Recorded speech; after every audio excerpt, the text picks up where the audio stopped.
টানা 3 দিনের বর্ষণ ও উজান থেকে নেমে আসা পাহাড়ি ঢলে মৌলভীবাজারের নদ নদী খালবিল ও হাওরে পানি বাড়ছে। জেলার 4টি প্রধান নদী মনু, ধলাই, কুশিয়ারা ও জুড়িতে পানি বৃদ্ধি পেয়েছে।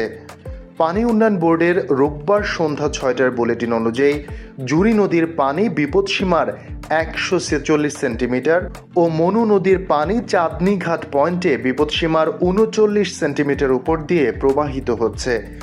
ধলাই ও কুশিয়ারা নদীর পানি বিপদসীমার নিচ দিয়ে প্রবাহিত হচ্ছে।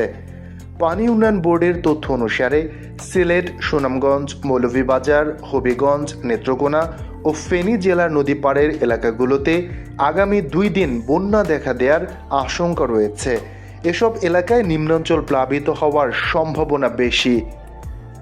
বন্যা সম্ভাব্য এলাকায় বসবাসরত বাসিন্দাদের পানি পরিস্থিতির ওপর নজর রাখার এবং জরুরি প্রয়োজন হলে আশ্রয় কেন্দ্রে সরে যাওয়ার পরামর্শ দেওয়া হয়েছে। স্থানীয় প্রশাসনকে প্রস্তুত থাকতে বলা হয়েছে যাতে জরুরি পরিস্থিতিতে দ্রুত পদক্ষেপ গ্রহণ করা যায়। এ বিষয়ে মৌলভীবাজারের জেলা প্রশাসক মোহাম্মদ ইসরাইল হোসেন বলেন, বন্যা পরিস্থিতি মোকাবিলায় জেলা প্রশাসন সর্বাত্মক প্রস্তুত রয়েছে।